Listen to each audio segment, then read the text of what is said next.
બળેલું toast ખાઈ જવું એ પણ એક લવ લેંગ્વેજ છે. એકવાર એક બાળકે નોટિસ કર્યું કે બ્રેકફાસ્ટના સમયે મમ્મીએ પપ્પાની ડિશમાં એક બળેલું ટોસ્ટ મૂક્યું. બાળકને લાગ્યું કે પપ્પા ગુસ્સે થશે, કંઈક રિએક્ટ કરશે કે એટલીસ્ટ એ ટોસ્ટ બાજુ પર મૂકી દેશે. પણ પપ્પાએ એવું કંઈ જ ન કર્યું. તેઓ રાજી ખુશીથી પેલું બળેલું ટોસ્ટ ખાઈ ગયા. રાત્રે બાળકે પપ્પાને કુતૂહલવશ પૂછ્યું કે તમે બળેલા ટોસ્ટની ફરિયાદ કેમ ન કરી?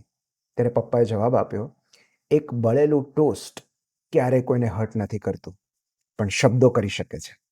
મમ્મી આપણા માટે આટલું બધું કરતી હોય તો આપણે એના માટે એક બળેલું ટોસ્ટ ન ખાઈ શકીએ?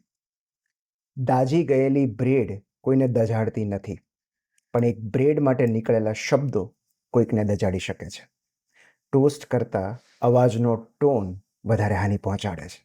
બળેલી ખીચડી, મોળું શાક કે બેસ્વાદ વાનગીથી ક્યારેય કોઈને દુઃખ નથી પહોંચ્યું, પણ કડવા શબ્દોથી પહોંચ્યું છે. અન્યની દરેક નાની ભૂલને બ્રોડકાસ્ટ કરવી કે સુધારવી જરૂરી નથી હોતી. નાની નાની બાબતોની ફરિયાદ ન કરવી એ પણ એક એપ્રિસિએશન છે. કોઈની કદર કરવા માટે દર વખતે પ્રશંસા કરવી જરૂરી નથી હોતી. એમની નાની અને માનવ સહજ ક્ષતિઓ ઇગ્નોર કરીને પણ આપણે તેમની કદર કરી શકીએ છીએ. દરેક અપૂર્ણતા પર ટિપ્પણી કરવી જરૂરી નથી હોતી. ચૂપચાપ એક બળેલું ટોસ્ટ ખાઈ લેવાથી કોઈનો દિવસ બગડતા અટકાવી શકીએ તો એ પણ પરોપકાર જ છે.